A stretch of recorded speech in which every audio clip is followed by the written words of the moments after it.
Hello everyone, welcome to our live class for standard 7. Here is our next topic of chapter number 7. Okay, it is Muhammad Ghazni. Though the Rajput age is well known for its valor and sacrifice. Rajput as बेटा अपनी sacrifice के लिए और अपने सम्मान के लिए बहुत फेमस है। ठीक है, आज भी राजपूत लोग अगर आप लोग देखें तो उनमें आत्मसम्मान और सेक्रीफाइस यानी कि त्याग की भावना बहुत ज़्यादा होती है।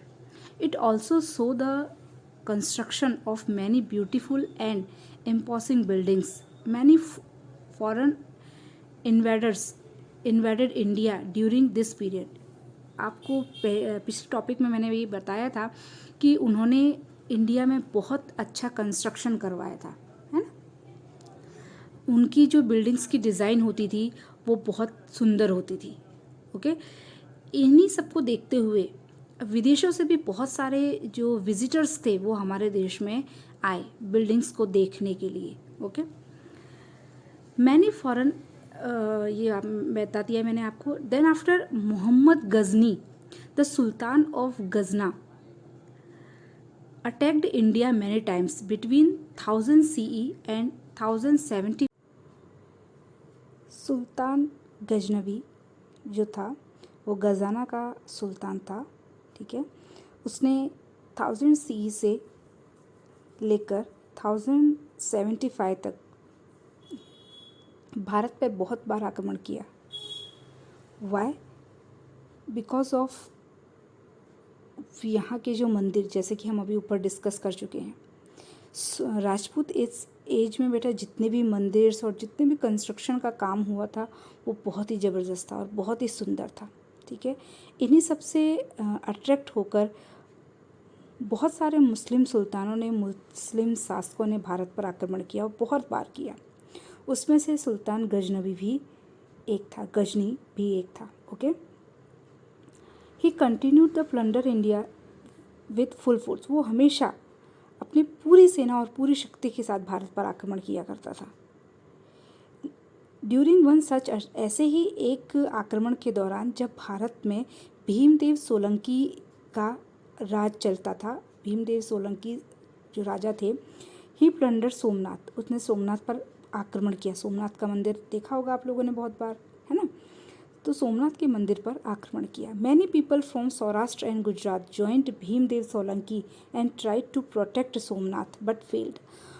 उस समय उस मुसलमान शासक को हराने के लिए वहाँ के बहुत सारे लोगों ने, सौराष्ट्र के और गुजरात के बहुत सारे लोगों ने मिलकर भीमदेव सोलंकी को हराने का साहस किया और सोमनाथ मंदिर को प्रोटेक्ट करने की बहुत कोशिश की। पर उसकी सेना इतनी शक्तिशाली थी, उसके पास बहुत सारे अलग अलग तरह के हथियार थे, तो वो लोग फेल हो गए। लेकिन उन्होंने कोशिश ज़रूर की सोमनाथ मंदिर को बचाने की। आप ये मैप में आप देख रहे हैं ना, सोमनाथ मंदिर है ना, गुजरात में सोमनाथ मंदिर वेरावल के पास। यहाँ पे इस मैप में आपको ये भी बताया गया है बेटा, ये जो मैप आप देख रहे हैं, Ghazni route to India, Ghazni route किस रूट से भारत में आता था। ठीक है, ये सारे रूट्स जो ब्लैक से इंडिकेट किए गए हैं, ये सारे रूट ये बताते हैं कि वो कौन कौन से रूट से होकर भारत आता था और उसने कहाँ कहाँ पर भारत में आक्रमण किए थे। Okay, now next our topic is change of power at Delhi. After the dismiss of Mohammad Ghazni, the leaders of Ghazna started waving for the throne। जब वहाँ से वो मोहम्मद गजनी निकल गया अपने शासन से, तो वहाँ के जो लीडर्स थे गजना के, वो आपस में उन्होंने राजगद्दी के लिए लड़ना स्टार्ट कर दिया। Okay, however the Rajput kings did not take advantage of this weakness। Meanwhile, Shahabuddin Gauri established his strong rule in Ghazna and decided to attack India। ठीक है, यहाँ पे मीनवाइल उसी समय शहाबुद्दीन गौरी, एक दूसरा जो मुसलमान शासक था, उसने गजना पर अपना अधिकार जमा लिया और उसने भी इंडिया पर अटैक करने का निर्णय किया। His attention was not to loot but establish his rule here.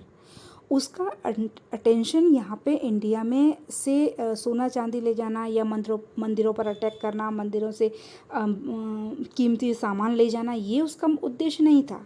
ठीक है, उसका उद्देश्य his intention was not only loot but also he establish his state here. यहाँ पे वो अपना राज्य जमाना चाहता था। Okay, initially he wasn't successful, पर वो सक्सेसफुल नहीं हो सका था।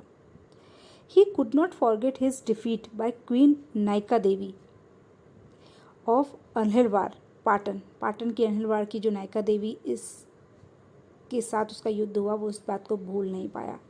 And therefore did not attack India for 12 years. इसी कारण से कम उसने 12 सालों तक भारत पर आक्रमण नहीं कर पाया। Finally the second time he attack Delhi, और उसने उसके बाद फाइनली एटलीस्ट लास्ट में उसने सेकेंड टाइम भारत पर उसने अटैक किया और दिल्ली पर अपना राज्य जमाया। Okay, Prithviraj fought bravely but without any prior preparation. Prithviraj उस समय जो दिल्ली के शासक थे, जब इन्होंने आक्रमण किया था शहाबुद्दीन ने दिल्ली पर, उस समय पृथ्वीराज दिल्ली के शासक थे, बेटा राजा थे। जैसे ही इन्होंने आक्रमण किया, पर पृथ्वीराज की कोई तैयारी नहीं थी युद्ध के लिए, फाइट के लिए, तो उन्होंने बिना प्रिपरेशन के तैयारी करी और help from the other Rajput kings, उनको दूसरे राजाओं से मदद भी मिली। With his defeat the Rajput rule come to the end in Delhi. लेकिन इन सब कोशिशों के बावजूद भी वो हार गए।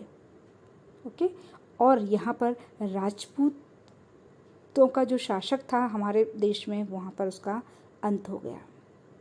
एज अ रिजल्ट ये आया कि Shahabuddin establish his rule there and extend his kingdom. Delhi में शहाबुद्दीन का राज हो गया और वो अपने किंगडम को, यानी अपने राज्य को चारों तरफ युद्ध करके हड़प के बढ़ाने लगा। एक्सटेंड करने लगा मतलब बढ़ाने लगा।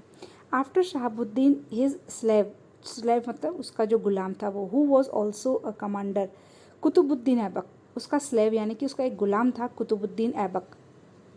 वो भी एक बहुत अच्छा शासक था, बहुत अच्छा कमांडर था। एसेंडेड द थ्रोन, उसका जो शासक यानी कि उसके ही कमांडर ने उसको हटाकर खुद वो कुतुबुद्दीन जो ऐबक था, उसका शासक था, उसका गुलाम था पहले, अब शासक बन बैठा। He was known as the founder of the slave dynasty. He was also known, वो फाउंडर यानी कि स्लेव गुलामों का राजा। ठीक है, उसके बाद उसने गुलाम वंश यानी कि गुलामों के राजा के रूप में वो जाना जाने लगा। वाई? बिकॉज उसने ये सिद्ध कर दिया कि गुलाम में भी शक्ति होती है और गुलाम भी राजा बन सकते हैं। Okay, with this Rajput rule come to an end in Delhi. इससे राजपूतों का जो राज्य था वो भारत में अंत हुआ। There was a change in the administration and society. अभी तक जो पूरी देश को में राजपूतों का शासन चल रहा था, तो उनके हिसाब से सब काम चल रहे थे। लेकिन अब जब पृथ्वीराज ये मुस्लिम शासक का राज्य होने लगा तो चीज़ें बदल गईं और एडमिनिस्ट्रेशन का तरीका भी बदल गया। Okay, what kind of changes took place and why? किस तरह के चेंजेस आए होंगे और क्यों आए होंगे, देखते हैं हम आगे। In place of valour and sacrifice people started conspiring against each other for power. The throne of Delhi was stained with blood. राजपूतों के समय में जो लोग एक दूसरे की सहायता, एक दूसरे की हेल्प और एक दूसरे के लिए त्याग की भावना रखते थे, वही अब वो उनकी जो सेक्रीफाइस वाली भावना थी वो बदल गई और अब वो एक दूसरे के खिलाफ खड़े होने लगे और सभी लोग सिर्फ और सिर्फ अपना ही स्वार्थ देखने लगे। दिल्ली की जो गद्दी थी, the throne of Delhi, Delhi की जो गद्दी थी वो खूनी गद्दी बन गई, यानी कि हर समय वहाँ पे लड़ाई झगड़ा कत्ल ये सब होता रहता था। ओके, तो इस तरह से भावनाओं में चेंजेस आए, फीलिंग्स में चेंजेस आए। ओके, यहाँ पे आपके ये चैप्टर फिनिश होता है। आगे ये एक्सरसाइज दी हुई है, ठीक है। एक्सरसाइज से रिलेटेड बेटा सारे क्वेश्चंस आंसर मैं PDF फाइल में से सेंड करूँगी आपके व्हाट्सएप ग्रुप में, तो आप वो लिख लें, उसे तैयार कर लें, ठीक है। आई होप ये चैप्टर आपको अच्छे से समझ में आ गया होगा, लेकिन वापस से आपको रीड करना ही पड़ेगा ये चैप्टर, क्लियर। तो आप इसे और अच्छे से रीड करें। तब तक के लिए हम अपने नेक्स्ट वीडियो में मिलते हैं नेक्स्ट चैप्टर के साथ। तब तक के लिए bye bye. Please like and subscribe our channel. We need your support. Thank you.